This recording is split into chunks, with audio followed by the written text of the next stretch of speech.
Carmel Sepuloni. Mr Speaker, to the Prime Minister, does he stand by all his government's statements and actions? The Right Honourable Winston Peters. Yes, with the traditional caveats. Would the Prime Minister agree that Nicola Willis was not up to the job, which is why he's had to give it to the person who first signed off on the original ferries?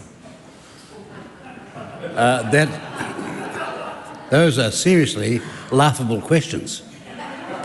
Because to answer the second question first, the Minister originally signed off. He signed off to a total purchase price of $400.1 million, which blew out to $3.2 billion, on right to $4 billion, according to Treasurer in both cases.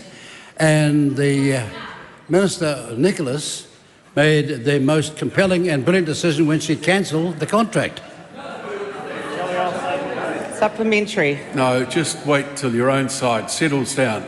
And I'd ask people to ask themselves just what their interjection adds to the answer. Did David Seymour's public disclosure of indicative costings for the new ferries contradict the wishes of the Prime Minister, the Finance Minister and the Minister for Rail? If so, will he now be open with New Zealand taxpayers, given the cat is out of the bag, thanks to Seymour's indiscretion? Words matter in politics, and no more when you were acting as a Minister or Prime Minister. And Mr Seymour was very careful to point out to the media of this country that he used the word approximate and how wide that approximation could be. Does he agree with Nicola Willis, who said last year that she wants to, quote, look taxpayers in the eye and say, this is a good deal, we're doing this right, end quote? If so, how does delivering inferior, smaller vessels at far greater cost at least 3 years later represent a good deal? If you start by turning back a deal that began at $401 million, blew out to 3.2 and is heading for $4 billion, and where the actual cost of the ferries would be then about 14% of the total plan that was announced as being a plan for ferries, you'll get the drift of things. And that's why we are able to say to those people, well, to use the shipping expression, yes. And as an old saying, if you leave port with no port to go to for that boat, no wind's the right wind. We know where we're going, and we're going into Christmas, and people will know that they can look forward to a bright new announcement in the new year whilst they're worrying about that more than anything else. Does he agree with the CEO of Main Freight that David Seymour's aspiration to privatise inter-island ferries makes him, quote, a bit off the planet, end quote? If so, what measures will he take to ensure the ACT Party can't act on their impulse to pawn off vital national infrastructure to their mates at bargain basement prices? Look, I'm certain that when that member was getting ready for leadership at Celebrity Treasure Island, she would have learned on the way through. Well, I know I'm hearing a leadership bid now, but the fact is Mr Seymour was very careful about his words, and all of a sudden, now that the project is... Big pardon? Big pardon? Hang on.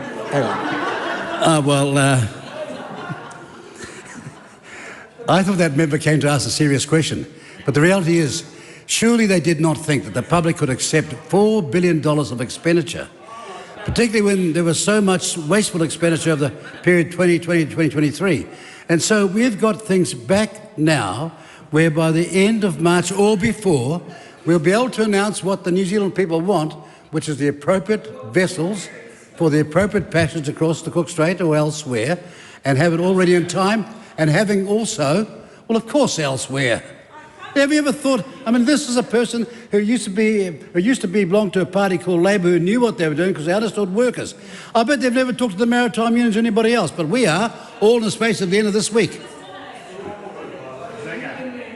Is he confident that Winston Peters will be able to follow through with his assurance, quote, that that's not the way, if I was in charge of it, I'd have done it anyway, end quote, when looking back at Nicola Willis's inability to make any meaningful progress in securing new ferries?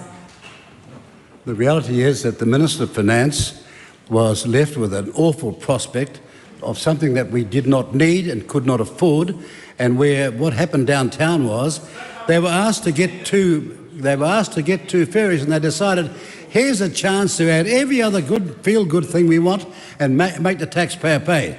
And then coming to government was a group of rational, sane and experienced people in politics who understand the very character and nature of business, and that's why some questions can't be answered now and some will have to wait. But what I can promise is the turnaround and restoration of rail circa 2017 to 2020 is going to be, very shortly, back on track. Point of order, the Honourable Kerry McAnulty. It's really important at times like this, a point that I've made previously, that when a minister is acting as Prime Minister, they make that clear. So just for the record, was that Chris Luxon complimenting the Labor government between 2017 and 2020 for the work they did on rail? I doubt it, but the point you make is that whoever is here answering questions for the Prime Minister is the Prime Minister. Carmel Sepuloni, Honourable Carmel Sepuloni. Why was he unable to commit to the ferries being rail-enabled, and what does rail compatibility mean instead? Work program. What was being told to the media and the country yesterday was that all matters are on the table in terms of considerations, and we've got to ensure that we speak to everybody who can possibly help here. We were the inheritors of a disaster.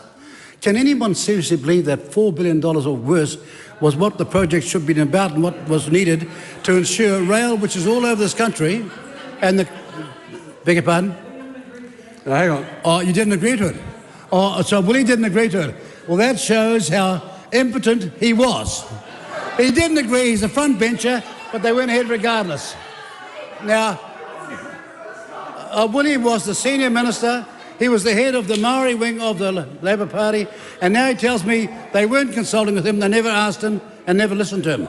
Now, I'm not surprised that's a fact, I always suspected that, but back to my original point.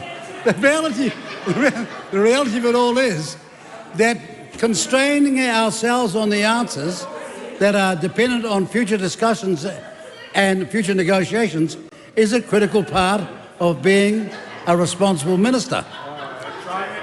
It is perfectly reasonable for a minister answering a question to respond to interjection. And when that happens, then the place turns into something that is in the nature of a debate, but somewhat one-sided, because only the minister has the mic. It suggests that people wanting to make interjections think about that. The Honourable Carmel Sepuloni. Will more of Nicola Willis's catastrophes be passed on to Winston Peters for him to clean up? That's not a reasonable way to ask a question. Oh, okay. So try.